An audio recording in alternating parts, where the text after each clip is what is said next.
infinite learning culture in an organization. Well, you could have been anywhere at this moment, but you chose to be present here. Hence, I really appreciate our listeners and guests for this. Lots of love, guys. Thank you so much for being here. The Star in Me organizes a weekly audio show, which is an opportunity for you to connect with like minded individuals and experts in their fields. Each week, we host speakers who share their experiences and insights on various topics, including leadership, innovation, diversity and inclusion, personal growth, and many more. We believe that everyone has a unique talent and a star within them waiting to shine. Our goal is to help you unlock your potential and achieve your goals. But before we start, let me tell you some stats which will help us understand how the world has changed in the last 2, 3 years and why learning new skills is more important than ever before. So in April 2020, Google searches for term like free online courses reached a historic high. LinkedIn also reported that in the first week of April 2020, people watched 1.7 million hours of video content on LinkedIn Learning. Meanwhile, the World Economic Forum's Future of Jobs report predicted that more than half, that is around 54% of all employees would require significant reskilling and upskilling by 2023. So it's no secret that the employment market is undergoing a significant transformation as technology continues to disrupt established ways of doing business. The benefits are clear: internal path for professional development, which in turn helps to address employee retention and allow companies to stay competitive overall. So given this newfound appetite for knowledge, organization should in fact rather they must support and embed upskilling and continuous learning within their business culture. So without any further ado, let's get started by introducing our esteemed panelists. We are privileged to have them share their insights on how to adopt effective styles that foster a positive work environment where continuous learning is valued and encouraged. Firstly, we have Akriti Bansal. She is working as marketing manager with Noise. She is also a co-founder of the Sevam Foundation. There, she is building a future where everyone, irrespective of their social status, class, or caste, enjoys equal opportunity and dignity. She is a risk taker who loves marketing. She helps brands grow and is best at starting things from scratch. She wants to create an impact in whatever small way she can, whether through her strategic or storytelling skills. Welcome, Akriti. I'm sure you have a lot to learn from. Thank you. Thank you so much for the kind introduction. Happy to be here. Thank you, Akriti. Next, we have Abita Amrut. She is working as a senior account manager with LinkedIn. She helps organizations with their most important asset, which is talent. Recently, she was recognized as the top account director at LinkedIn Iconic Awards. Welcome, Abita. You are an inspiration to many women, and I'm sure that you will keep inspiring many women out there. Thank you so much. Thank you so much, Ankit. Then we have Jitendra Girdhar. He is a best-selling author, TEDx speaker, entrepreneur, mentor, op-ed writer at the Times of India, and NLP professional. His contributions to multiple disciplines broadly addresses the narratives of human behavior. He is best known for his articles on mind and body, human behavior, and cricket, published in the Times of India, one of the leading national dailies in India. Welcome, Jitendra. I'm glad you could join us today. Your knowledge and expertise will add so much value to this discussion. Thanks a ton, Ankit. Happy to be here with all of you, and hopefully, I learn a lot from this conversation. Thank you, Jitendra. Last but not least,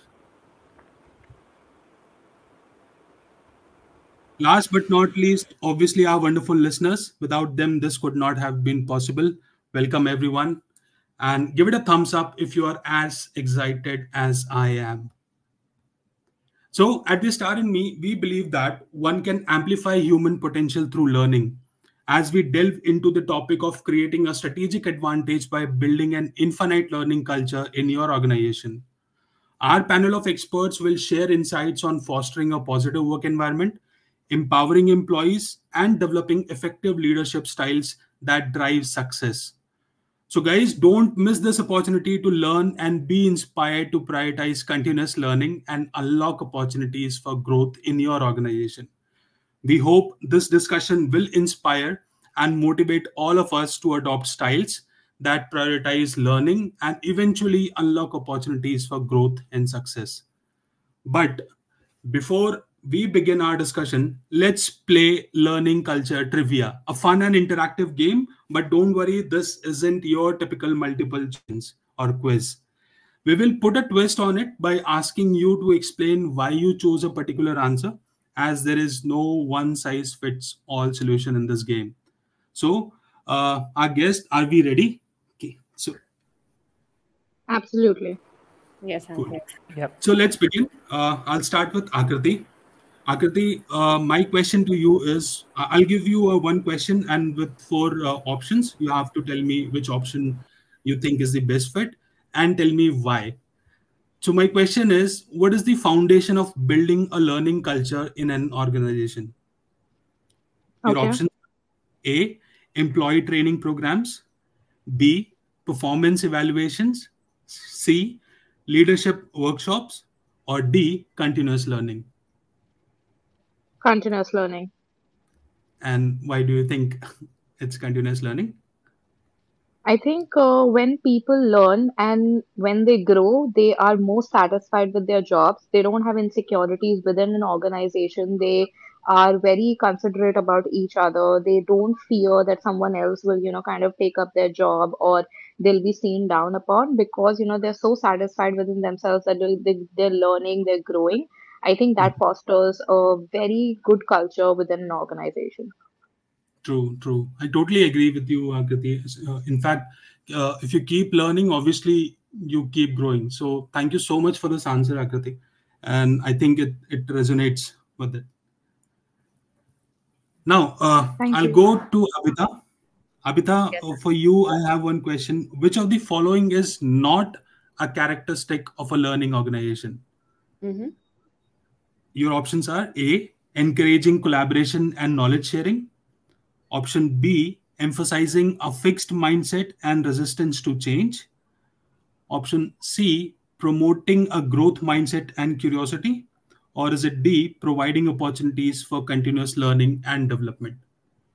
I think definitely this is a no-brainer. It has to be B, resistance to change and the fixed mindset. Mhm. Because we definitely need to have the growth mindset, and the world is changing every minute. So we definitely can't resist change. Exactly. Right, right. Thank you so much, Abhita, for the explanation why you chose this option. And I completely agree with you. If you have a fixed mindset and resistance to change, it will not lead you anywhere. You have to embrace the change to grow in your career and obviously in your life.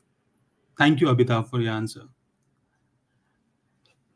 Jitendra, I have a question for you. Yep. What is the role of leaders in building a learning culture in an organization? Uh-huh. So your options are: providing all the answers; option B, encouraging employees to learn on their own; Uh-huh. C, setting the vision and promoting a learning mindset; or Uh-huh. is it D, discouraging employees from seeking new knowledge?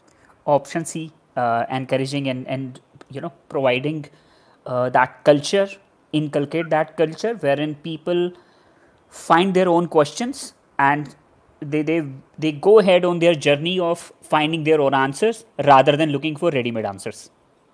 Hmm. Agreed, agreed. So you said the encouraging employees to learn on their own. Is Yeah. it okay? Okay. And how can managers do that? How they can encourage employees? How can By they encourage employees?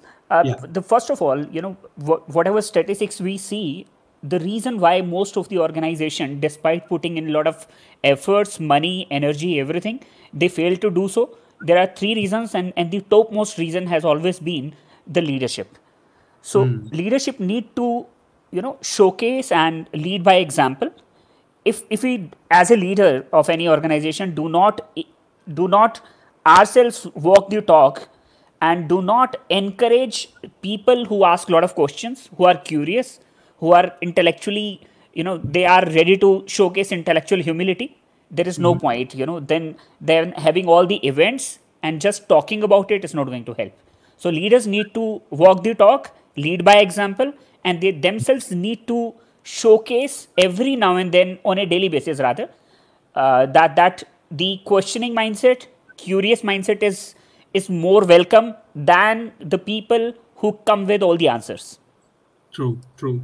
As you rightly said, Jitendra, lead by example is something that leaders can, definitely inculcate. And if they show their employees that, they can make changes or they can grow in their career by learning, and that's what managers or the leaders do.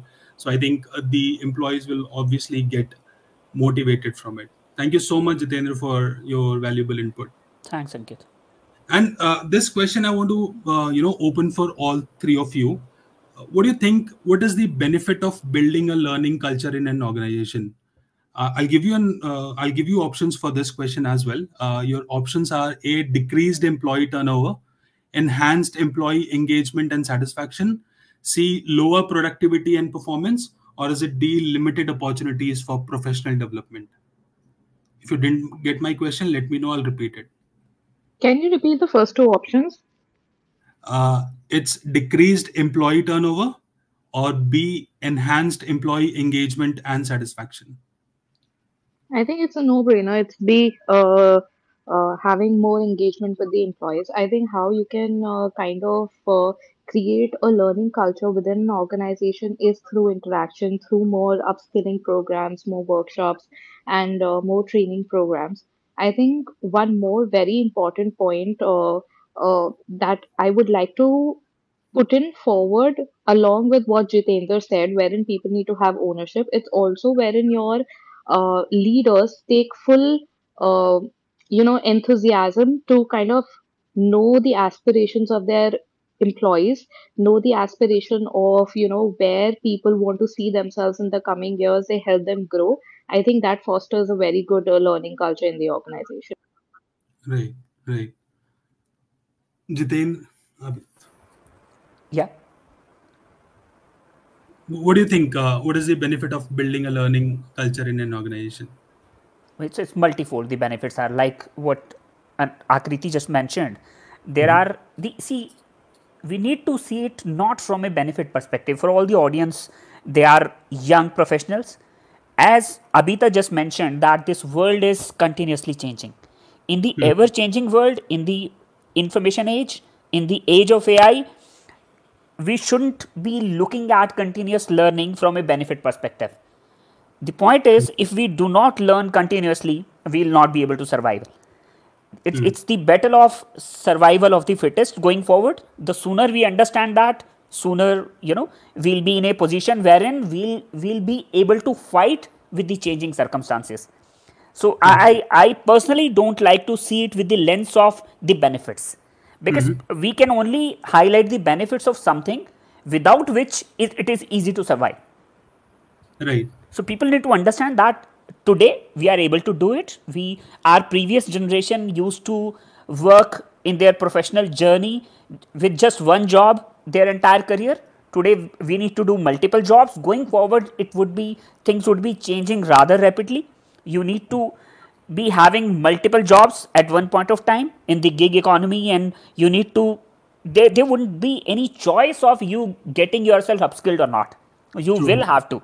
So continuous learning is the must have trait going forward. So that's the Mhm. reason I don't like the word and the perspective wherein we are telling youngsters the benefits of it. Right. Getting my point? Yes. Yes. Though there Totally are agree. many, though there are many, I'm not discounting Mhm. that fact that there will be multiple benefits, but I'm saying that we need to. It's high time we need to start seeing it as a matter of urgency rather Mhm. than being choosy about it. That let's do it or not do it, or do we have some other option? No, we don't have. Right. if we want to excel in our career, if we want to just be there doing one job, then it's something else. Hmm.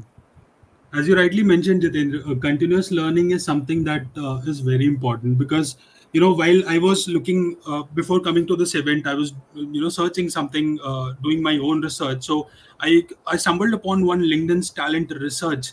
They published a report, and they said that half of the today's most in demand skills were not even on the list 3 years ago.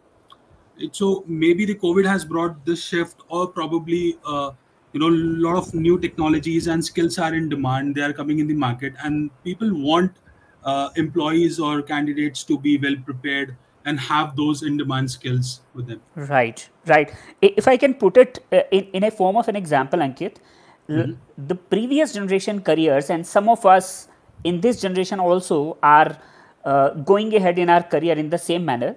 If I can put a metaphor over here, it was like a corporate ladder. When you Hmm. need to climb a ladder, you need to have certain kind of skill. Once you have that kind of skill, you need to master it, and then you will be going upward. But the present scenario for most of us and the future scenario for sure won't be a corporate ladder. It would be mountain climbing. And for you to climb a mountain, you don't need to look for ladders, because those would be limited like they currently are. And then you can climb the mountain from wherever you are, as long as you are skilled enough to climb a mountain. So there would be True. multiple ways, there would be different unique approaches people would take, but Mhm. it won't be as easy as climbing a corporate ladder. Right, right. Totally resonate with you. Abhita, what do you think about it? Absolutely. I think I second everything that Akriti and Jitendra said, and I probably just want to add one stat, right? Hmm. Usually, the shelf life of skills used to be 5 years, right? Hmm. And today it's halved, which means the Oh. shelf life of a skill is just 2.5 years, Hmm. and the shelf life of a technical skill is less than 2.5 years, right? Way lesser than 2.5 years. So this is why you see the research which is stemming up and saying the skills that are in demand today did not even exist 5 years back, Right. right? So because of which continuous learning is an absolute necessity. The skills Hmm. are changing at such a fast pace today. Look at a chat GPT, or look at data science, and look at AI, ML. Any of these skills that are in demand today did not even exist a few years back. So it's Right. absolutely important to enable your organization to learn continuously, because that's how you will grow. Hmm. True, very true. The technology is changing very fast, very rapidly, and so that one has to, adopt and go ahead in their career along with the changing technology and adopting new skills. Rightly said. Absolutely. I think what Abita said, I would just like to add one thing here. I recently read this somewhere, and because she brought up Chat GPT, so Mhm. it said that if your team is not already using Chat GPT, your team is already obsolete. Hmm. That's a very simple yet powerful statement that talks about, how a new skill set has been added, and if they're not already, adapting to it, they're already obsolete. Correct, correct. Totally agree. Akriti. Well, guys, we have Ananya and Narang as well on the panel. Thank you, Ananya, for joining. Thank you so much, Ankit, for having me. And I'm so sorry I was facing, I don't know what issues connecting to the live. But yeah, happy to be here and looking forward to the conversation. Thank you so much, Ananya. Guys, to all our listeners, I would like to give the introduction of Ananya. Ananya is building impactful pitch decks and connecting startups with VCs and angels for successful fundraising and mentorship. So, Ananya, I'm very happy to see you here. And for our audience, if you are starting a startup and looking for funds, now you know whom to contact. For sure. I think that's the pitch right there. Thank you, Ananya. It time. So, guys, moving forward, so let's dive into the main topic. And before diving into the main topic, I would like to, point out one report. So basically, there was one Burson report, and they pointed out the single biggest driver of business impact is the strength of an organization's learning culture. And since we are addressing this topic, we are talking on the topic how organizations can build a learning culture in their premises with their employees. So I think we'll go ahead and start this main conversation, and I'll start with Abhita this time. So Abhita, I have a question for you. What are some key elements of building an infinite learning culture in an organization, and how have you implemented them in your organization? Yeah. So, firstly, I work with a lot of organizations to enable them build a learning culture, right? So, I work with LinkedIn and the team of LinkedIn Learning, where we enable organizations to leverage the content that we have at LinkedIn Learning and go ahead and build this culture, right? Mm-hmm. Now, what are some of the key pillars? Is one, as you mentioned and we spoke about in detail, is creating a culture of continuous learning, right?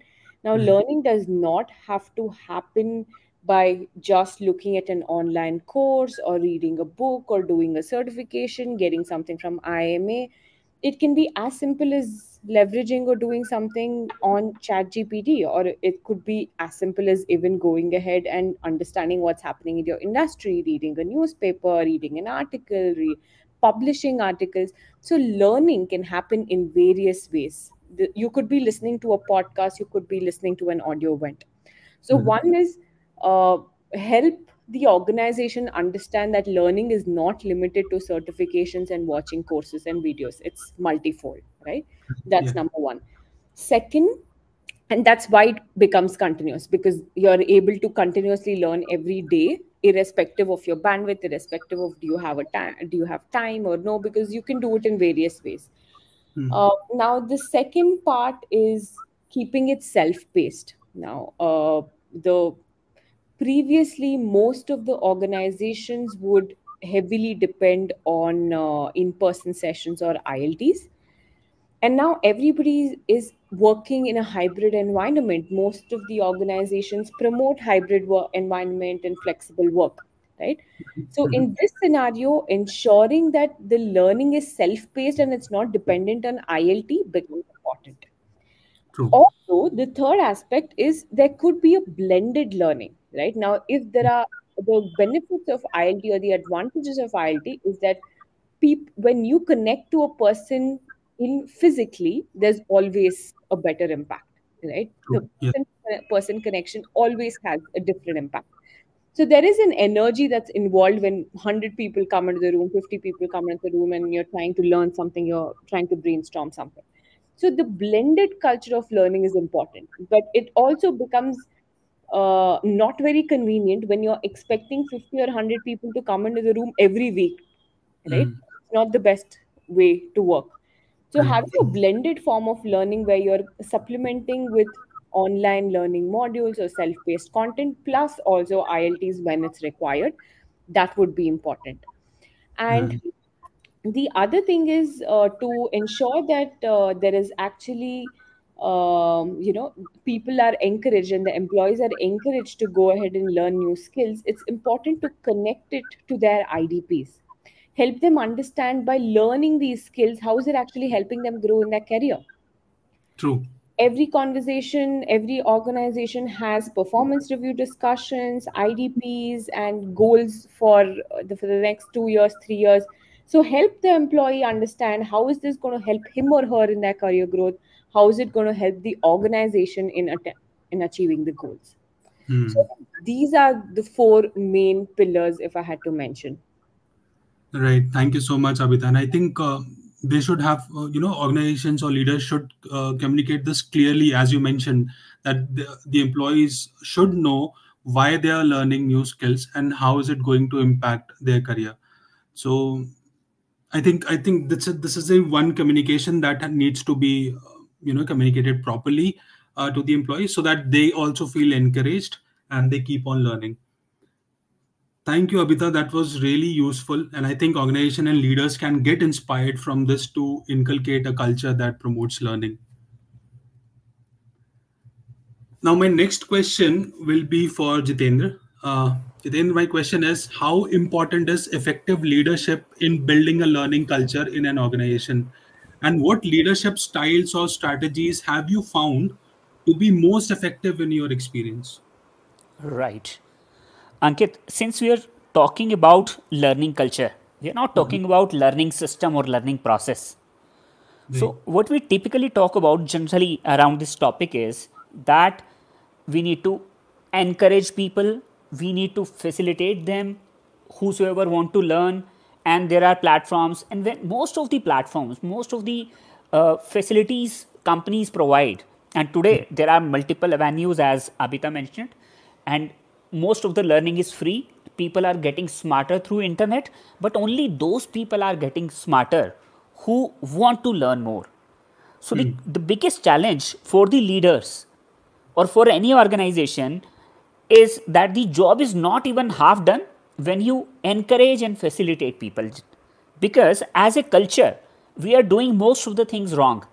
And since as I said, the idea is to create a learning culture, we need to understand our existing culture, find Hmm. what is going wrong, then only we are able to change it. If I tell you in detail that we generally as a society and as a culture encourage and reward and recognize confident people. When Hmm. we hire, when we take interviews on any platform, all we look for is confident people, Right. the people who have got all the answers. So Hmm. as a culture, we do not accept, welcome, and we are not happy to onboard people who have brilliant questions than Hmm. having all the answers. True. You understand? So we Yeah. we from start to scratch, and whilst appraisals, review system, it is absolutely ingrained in our system to reward and recognize people who are confident, who are intelligent, who pretend having all the answers, and then we have a lot of discussion, a lot of training programs, how to be confident, how to look confident. Hmm.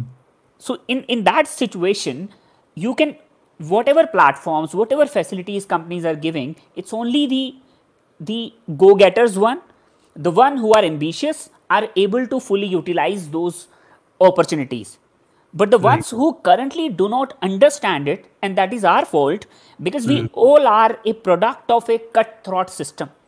Our True. formal education, our entrance exams, everything taught us that we need to, move forward by taking others down. It's a competitive world. You understand? Correct. And Yeah. in the competitive world, it is whether it is FOMO, and since I said people are getting smarter by learning from internet, even if Hmm. we don't know anything, even if we haven't, forget learning, we haven't watched a particular series on Netflix, and four friends are talking, they would ask, have you watched A series? When everybody says yes, I have watched, they would move on to next one, and they would stop at a particular series or movie which the other person has not watched, and then he Hmm. will talk about it. So idea is, the culture is to make other feel about what he has missed. So people are running after FOMO, and they pretend knowing things they don't. When we get into that culture, it is very difficult for somebody to raise their hand and say, I don't know this and I need to learn this. And the Hmm. learning opportunities, as Abhita said, they need not to be formal learning. They need not to be those programs. You can learn by working on your job. You can learn from colleagues sitting aside. You understand? It's just True. that the issue is, as a leader, to answer your question specifically, the Hmm. leader's role is to understand the existing culture and to work in a direction wherein that culture changes, and the culture change happens because of change in beliefs. If Right. today my belief is that I can only survive and I can only uh, excel in my job if I look confident, then I would never say in a boardroom full of people that I don't know anything about it. Hmm. So Hmm. whether it is a new entrant, a beginner who is giving his first interview, he or she is supposed to have all the answers. And we experts, whenever we speak on any panel, I hardly see anybody saying that I don't know this. So this is something which has gone out of our culture. And until we start saying that I don't know, I disagree with you and those statements, and we respect somebody, you know that Hmm. that the other person is saying this and he is authentic and genuine in his or her approach, that's where the learning actually start. If I True. genuinely feel I don't know anything and I need to know about it, I will find every possible opportunity, and there are many thanks to internet. But still, if internet cannot answer everything, and the person sitting aside can tell you and explain the philosophy or methodology about something, we need to be open about it, because we don't have too much time to do that. So we need Hmm. to appreciate and accept the fact that we cannot know everything. Right. Right. There was a time when my schooling happened, we used to respect teachers who had all the answers, and there Yeah. used to be a competition who knows more. But today we need to accept the fact that this battle of this race of who knows more is won by technology. No individual can know more than what technology or AI can do today. So the Hmm. idea is to utilize that knowledge. Idea is to accept that knowledge is always limited. So I've seen people, I talk about it, I write about it, and I've mentored a lot of people around it. The key issue in this is with the individuals, that they need to understand that knowledge is limited, and in their own journey, in their own uh, ambitious this thing of reaching at a particular point, they need to evaluate, they need to find out what they don't know, and we as a culture need to accept, embrace, and recognize people who are willing to say that I don't know. Hmm. So this is leader's job. When a leader is open enough to say that I don't know, he or she gives a hell amount of comfort to people around those, that it is okay to say I don't know. It is True. okay to say I will learn about it. So, Hmm. so we need to appreciate the sincerity and authenticity more than the confidence. Hmm. Rightly said, Jitendra. As you mentioned, if you accept that I don't know everything, so I mean, the avenue for learning opens up. It increases for you many folds, right? So obviously, this acceptance has to be there in everyone, and obviously, leaders should encourage people to accept. Right? You cannot know everything under the sun, and including the sun. Absolutely. Right. Thank you so much, Jitendra, for your valuable input and wonderful answer. Loved it. Thank you so much. Thanks, Ankit. Well, Ananya, since you joined late, but then again, I'll give you, I'll come to you, and I want to ask you this. Since Jitendra also mentioned, technology is playing a very important role in learning. So, what do you think? What role do technology and innovation play in building and sustaining a learning culture in any organization? And how do you leverage them to drive continuous learning and development? So I think on the same topic, a lot of points and perspectives have already been covered by the people who've spoken about it earlier. I would just like to add one point here from the perspective of somebody who's fresh out of college and who's experiencing, corporate learning for the very first time. Um, I think it's very important that technology, although is making learning accessible, uh, Mhm. but one major hindrance or one major roadblock that a lot of people face is also that because it has made access to knowledge easier. It Right. just has also directly, led to a lot of knowledge coming our way, right? So it's like a flood of courses. It's like a flood of different things to learn. So a lot of people also just end up getting confused where to start from, and that's just one of the reasons why nobody ever starts from any particular place. Um, so that being said, I think it's extremely crucial to have a um, definitely videos and courses is definitely there, but the second step to it is developing learning paths. So if somebody wants to learn probably a software or a product, so where Mhm. to start from a beginner to advanced level, I think having that part very well structured out is very very important, and I think that is more or less the game changer there. Obviously coupled with a few other gamified technology and using Q&A, real-time feedback and all of that stuff that AI brings to the table. Mhm. So yeah, a lot of interesting things coming up, and we already see the power of gamification when it comes to learning. So that's True. another interesting taking to it. Mhm. Mhm. Thank you so much, Ananya, for valuable inputs. I liked how you explained, about gamification, how technology, since a lot of courses are there which are gamified, and I think having a visual effects and gamification can actually enhance the learning ability and the memory retention of an individual. Absolutely. Right. So, Akriti, I want to come to you and ask, what challenges have you faced in building and maintaining a learning culture in your organization, and how have you overcome them? Yeah, right. I think so it's a very common problem. I think all of us would agree that building and fostering a positive environment, a learning culture in an organization is a very difficult task Mhm. because you are a set of a very diverse group of people, right? You come Right. from all kind of cities, tier 1, tier 2, tier 3, come from all backgrounds, science, commerce, design, tech, product. You have very different mindsets, you come from very different upbringings, different states, and so you are a mix of a very diverse culture, right? So it gets all the more difficult to foster a very positive learning environment amongst people, right? Mhm. Because you don't know what someone requires, what someone does not require. And I think with the Gen Z coming in, right, millennials is one generation, the Gen Z is a whole different generation to handle, right? True. And with Gen Z coming in, it's so difficult, to kind of convince them for the tasks that they are doing, because they are very ambitious people, right? They're Mhm. very fast driven people who want to achieve a lot in life. They are very clear कि यही करना है, right? And if they're feeling that it's not working out, they kind of just quit.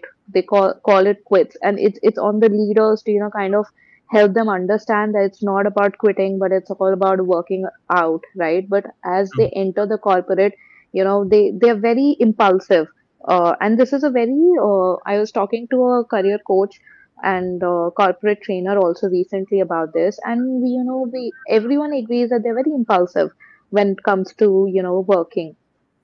So I think I also, as a leader, face the same issues wherein I had a team of Gen Z, right? Mhm. How I solved it was I try to understand their aspirations as to where they see themselves in the next 5 years. What is it that interests them? What is it that they want to do in the organization? How far they want to go in this particular organization? What skills they want to build? And I kind of built a relationship with them wherein they can trust and come and tell me that Akriti, this is something we want to do. You give us this work, right? And it took me some months to build that rapport with them, to build that, you know, bonding with them.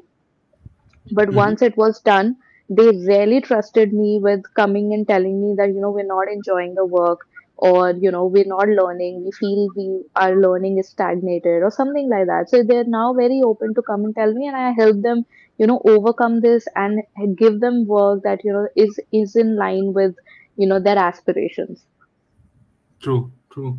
Gen Z, I guess, it's a difficult generation to handle, right? You have to be very, I would say, very specific with them. They have different aspirations, and they are exposed to technology which we were not in our times.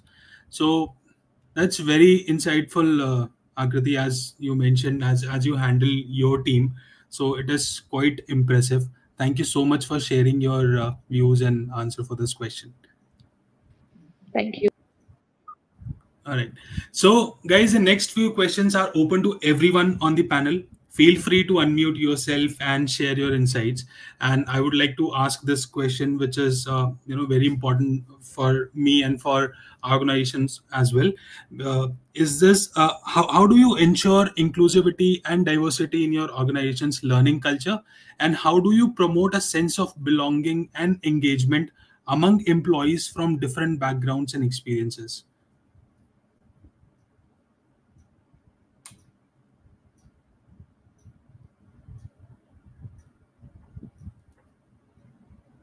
Anyone, Jitendra, Abhita, Ananya. I think this can happen by customizing the learning journeys, learning paths to each and every employee. Mhm. Learning is not something where it's like a one size fits all, right? True. Yeah. Somebody who's come back from a career break could have different needs, or somebody from a Gen Z could have different needs. A leader will have different needs. So, Mm. ensuring if you customize it, then you're solving for diversity and you're solving for inclusion, and you're also solving for belongingness. And again, for belongingness, if you're able to connect and help them understand what is the impact of learning and how can they grow in their career and how can it help the organization grow, then that will automatically help them create a sense of belonging. And the second important thing is enabling internal mobility, right? Mm. If you're able to have clear paths that you are in digital marketing today but you want to transform to sales, how are you as an organization enabling them to transform? How are you enabling them to move? So when you're enabling internal mobility and connecting it with learning, you Mm. automatically are creating a sense of belonging. Mm. Mm. Agreed. And how do you think the companies or the organization should bring in the learning technology? I mean, how should they come up with the courses, and what, as you said, if somebody wants to make a transition from one X career to Y, so how is it? How will they will how the company can inculcate the process and set the framework for this? Yeah, so the first step there is to understand what the employees' goals and needs are. So Mhm. typically organizations do an assessment to understand what are the goals are. And then you go ahead and create like a learning path according to the needs. Right? If you want to move from marketing to sales, then there are various platforms. Like coming from LinkedIn, I will obviously talk about LinkedIn Learning. So Yeah. LinkedIn Learning has this feature where you can go ahead and tell that currently I'm in sales, but I want to move to marketing. So the Hmm. platform with its AI will recommend you courses for the new path that you have chosen.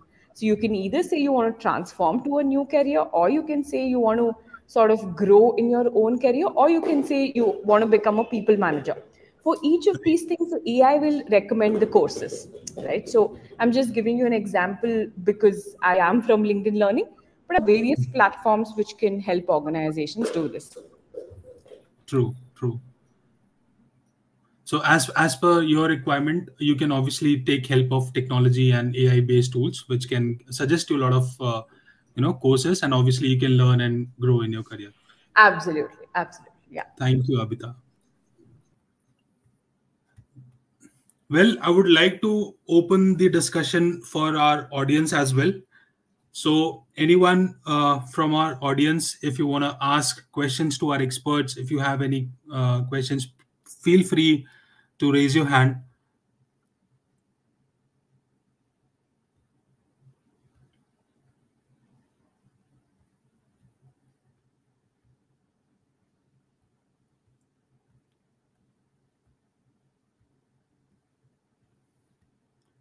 Okay, so Purushottam is here.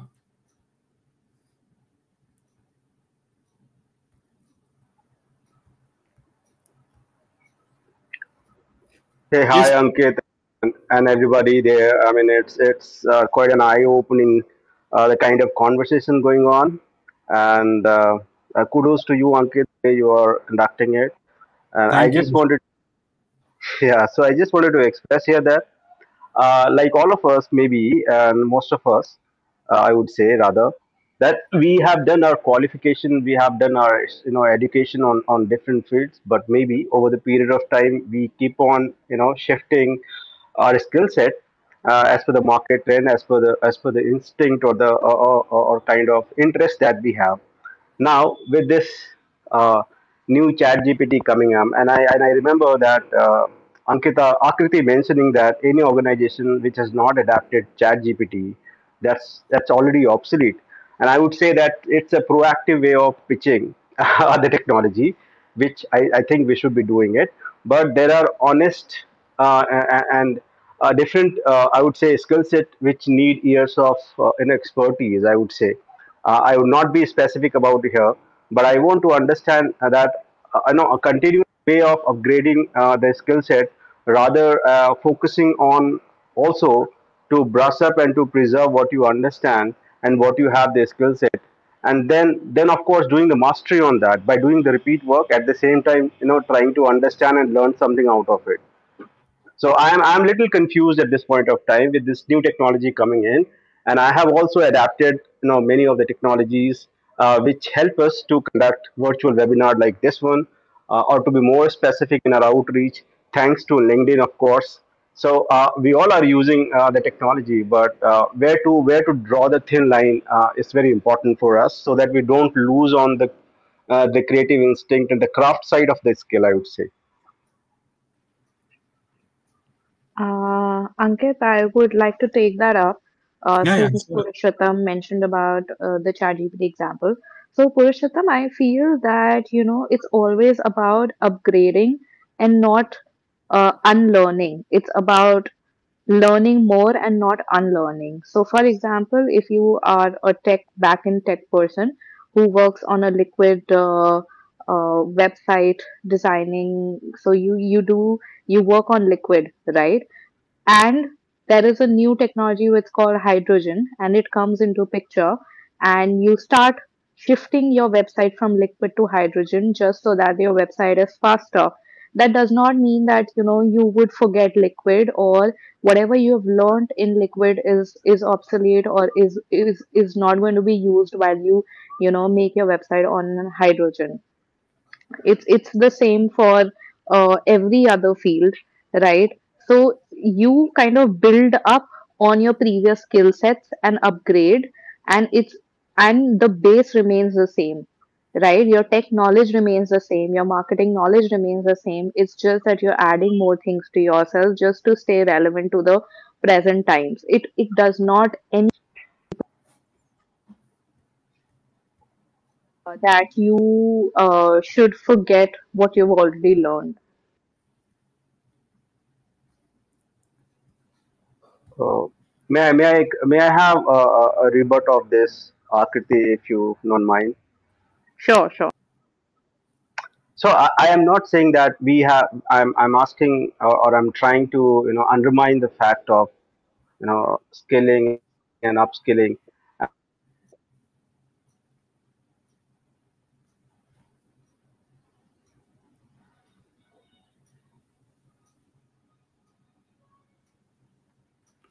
Purushottam, you're not audible.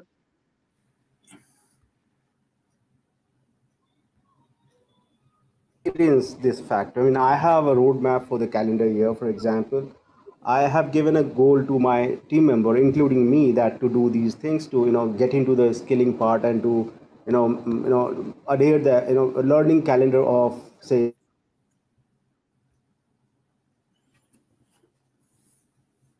Purushottam, we are losing you in between. We're not able to hear you properly.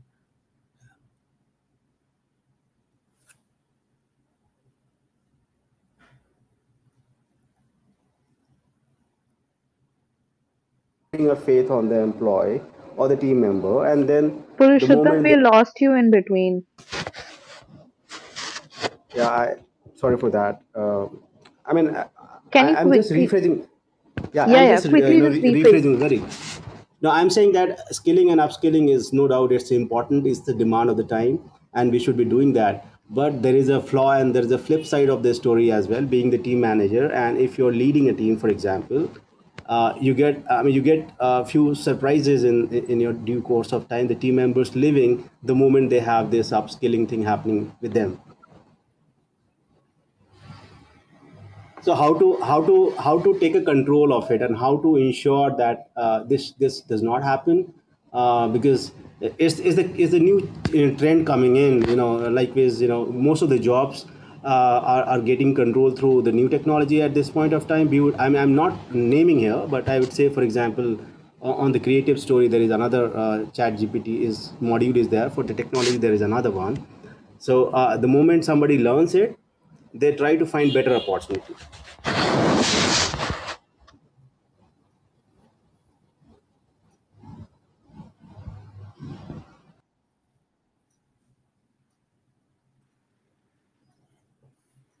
Ankit, Akriti, Yeah, The question is not very clear to me.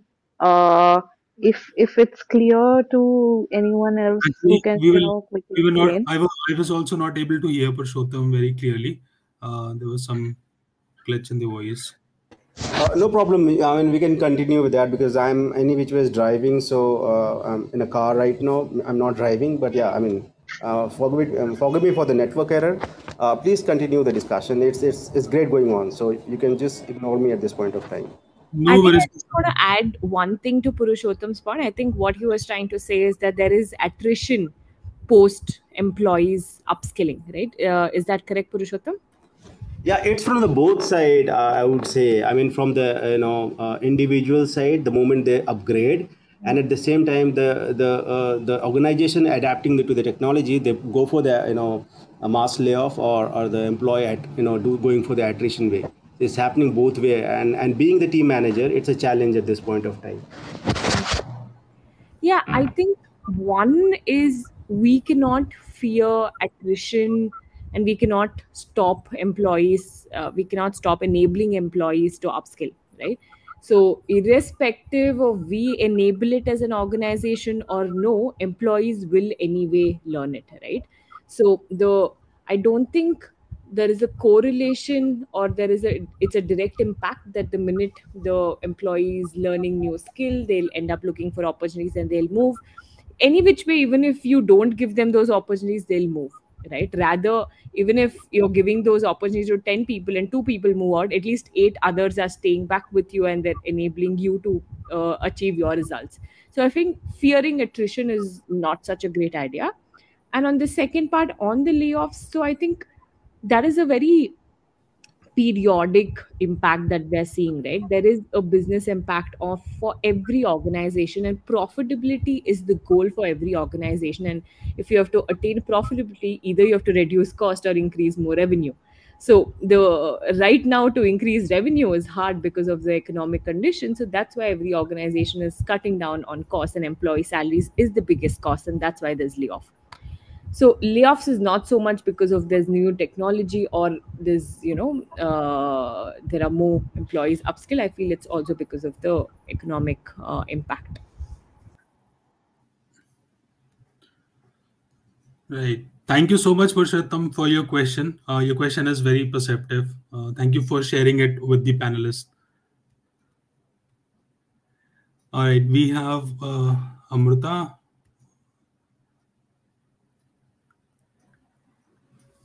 Hello, Yes, everyone. Amrita. Yes, yes. Yeah, hi, hi. I have a quick question here. My role mainly is into enabling learning, and we have been talking about continuous learning in this session. So I always struggle to figure out, or rather, make sure that continuous learning happens, because even though we have a next generation plan for for products, for services, this could be at a very high level, it could be at the leadership level, but when it actually comes to the grassroots, the actual executors, it comes at the last minute, and it's always now learn and start implementing. So however, I have tried to push people to have a better plan, to enable learning, continuous learning, so that people are ready before before the project is deployed. This still happens last minute. So my question more is on the side that we do talk about continuous learning, but how do we actually implement this or show its importance to the leadership, or to the people who are currently working on different technology but should also be learning that is upcoming? Thank you. I think data and insights is going to really help make this decision, right? So, if you're showcasing the data and insights to the leadership and how the industry is changing, how the skills are changing, and what are your competitors doing, that's when you'll be able to create an urgency of, even if we don't have a project currently, we need to be upskilling our employees because our competitors already doing projects on it. So even if this is 3 to 6 months down the line, we need to already be on it. So for this, the only way you can convince your leadership and you can have a seat on the table is by leading with data and insights. Okay, thank you, Abita.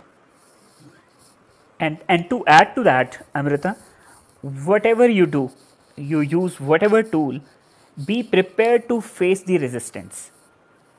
Nothing changes without people's resistance. Changes must, it will happen even if we get prepared for that or not, but that resistance would be very different from different set of people. There is not one recipe with which you can fight the resistance. You can use those tools as Abita mentioned.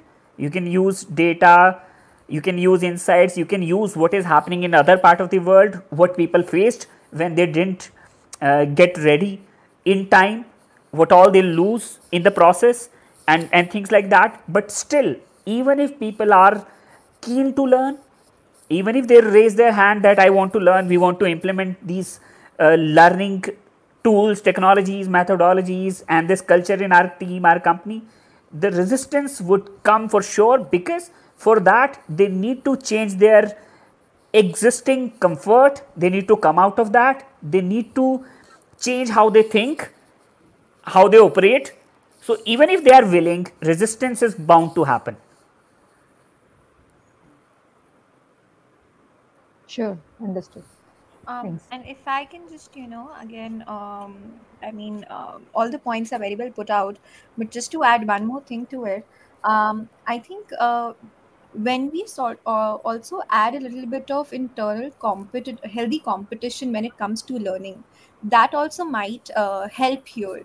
Probably having a scorecard system, or having 1 hour dedicated every week or every 2 weeks where people are just supposed to learn. um, Creating a system like that might actually help you develop a continuous way to encourage learning, irrespective of the fact how urgent it is. And it might also just subconsciously prepare the newer employees and the other people who are joining the firm to be prepared for it and to accept this as how normally the culture works. So I think right now, in the organizations that we work in, continuous learning is still seen as one of the privileges that somebody is getting, or an additional item. It's not a part of the work culture, to be, or a part of the regular routine of people. So I think if we try to incorporate that in between, that might also be really helpful there. Right. Thank you, Amrita, for your question. Your question has brought up an important issue that needs to be addressed, and thank you for asking it. Thank you, Ankit. Thank you for hosting this. Thank you. All right. So, guys, as we wrap up our LinkedIn audio event on creating a strategic advantage, building an infinite learning culture in your organization, I want to extend my heartfelt gratitude to our esteemed panelists and our wonderful audience for their participation and insights. Your valuable contribution have made this event a success, and we hope that the discussion, tips, and strategies shared today have inspired you to foster a positive work environment, empower your employees, and prioritize continuous learning in your organization. So remember, guys, building a strong learning culture is a strategic advantage that can drive success and growth. Stay connected with us for more engaging discussion and events in the future. Thank you once again for joining us today, and let's continue to thrive in creating a culture of lifelong learning in our organization. This is your host, Ankit, signing off. Till then, take care and keep learning. Thank you, our guests, to be the part of this show, this talk, and sharing your expertise and experiences with us. It was really insightful and enlightening. So you can connect Thank you. with each of us. Thank you. So you can connect with each of us separately on LinkedIn and ask question or seek help if needed. We would love to help all of you. That again, thank you so much, everyone, for joining this event, and have a great evening. Thank you so much for organizing this, Ankit. Have a lovely day. You too, Ananya. Thank you, Abita. Thank you, Jitendra. Thanks, Ankit. Thanks, all of you. Bye. Thank you, Ankit. Thank you for organizing this. Thank you.